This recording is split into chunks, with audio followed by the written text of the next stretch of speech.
Hey y'all, and welcome to the video. The goal for me in this one is to talk about removal of EGR components.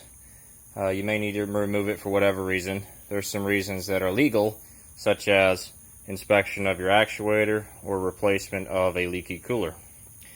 So rather than have filmed the entire struggle that I went through to actually disassemble this, I thought I'd reassemble this on the ground here and give the rundown on the challenges I faced and what order you should do things.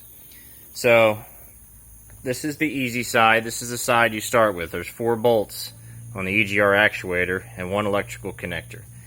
You'll pull this off and you'll see that there was 2 gaskets underneath. This is a really easy part. So if all you're trying to do is inspect your actuator, you're done.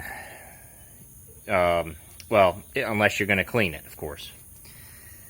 Now, you will at least need to loosen the clamps on these as well. I forgot that. This clamp, 11mm, and this clamp, 11mm. You don't have to pull this thing all the way off the truck if you're just removing your actuator.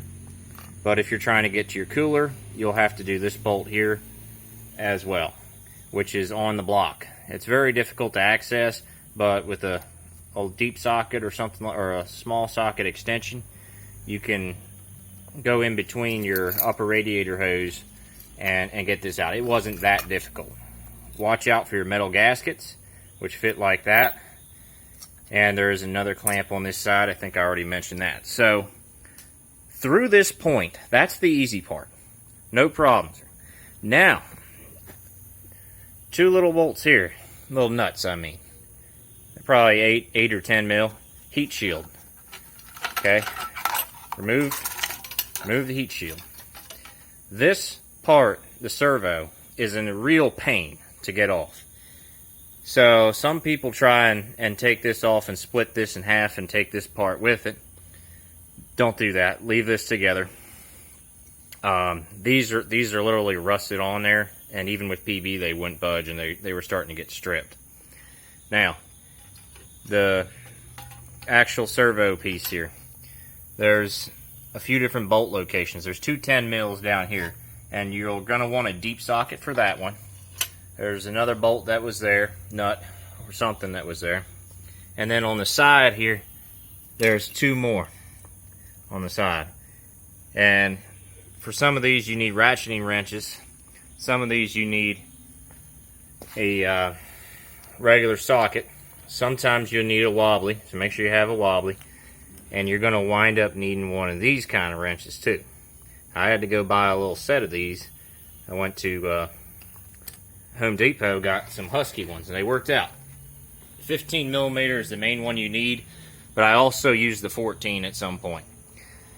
So, you're basically going to skip this now. Forget about it. Drain some coolant out of your truck. In fact, drain like 3 or 4 gallons. And come over here and start loosening your EGR. So what you're going to encounter is that's going to be difficult to access, and that is going to be impossible to access. So that's the problem you're dealing with right now. And even with the flex head wrench, I was not able to get enough movement going through the front. You have to end up coming through the back. What that meant was EGR cooler needed to go. So what do we have with the EGR cooler? Loosen hose clamp here. Loosen hose clamp here. And remove those hoses from the engine. And do that after your coolant has drained. There's still going to be coolant in here, so watch out.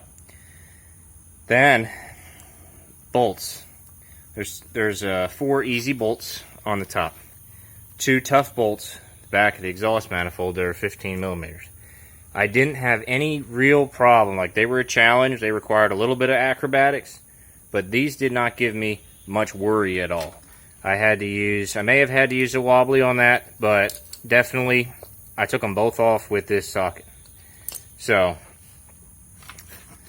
also, another heat shield. It's on the side here somewhere. A couple of bolts and it comes off. You really gotta wiggle these things. I had to actually bend this a little bit to get it out. So, once those are all loose and your CCV, which runs across the top, needs to be disconnected, which is easy, then you lift your EGR cooler out, and that reveals the EGR bracket. Now this is a challenge too. Now these are 14 mils, and these were, I think, were the only 14 mils on the whole assembly here. Hidden out of your view, the bolts would run through here and run through here. They're hidden out of your view, or who knows where they were. Yeah, they would run right through there, just like I said, 14 millimeters.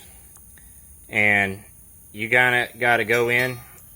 What I did was deep socket or shallow socket with socket extension, with short socket extension. Possibly need a wobbly, but I ended up not using the wobbly, and a few taps of the hammer broke these loose, and I was able to get this out of the picture. Coming back here, you're now able to stick your flex head wrench. Let me show you.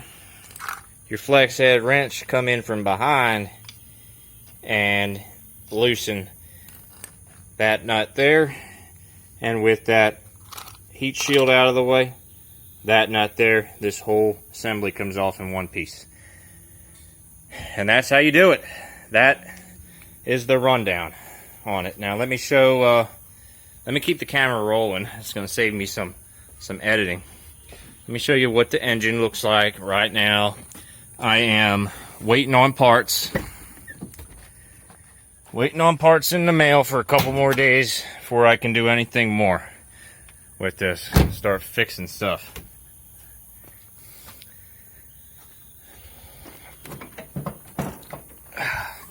Thanks for bearing with me.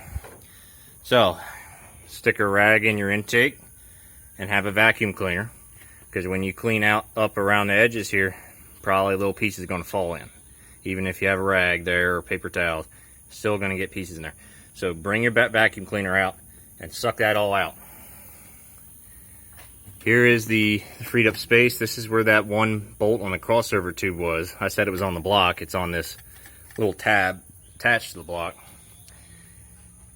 And here's where the servo mounts, and that's the tough bolt right there. So coming in with the wrench over top, you could possibly pull this coolant elbow off, which has your thermostat in. So if you feel like replacing your thermostat, it'd be a good time to do it. But with that out of the way, you might be able to do it from the front a little bit easier. I did have to remove the intake. I tried to do the job without doing it, but the intake had to come off in order to remove the EGR bracket, which sits on top here. And then there's the back. And when you get to those bolts, you got to reach behind this coolant hose and get in there with your wrench, and you'll get it. And then there's metal gaskets here, which I'm leaving in place because I'm going to reuse them. And here's your coolant hose. You've got this one, and you've got that one, and then you've got your CCV. And that's really it. As long as you don't have to make any runs to the stores, you got all the tools you need, and you don't strip any nuts and bolts, you could do this in about an hour and 15 minutes, I would say, with no power tools or anything. For me, it definitely took, excluding my trip to the store to get those wrenches, it took a good maybe 2 hours. So that's where we're at right now.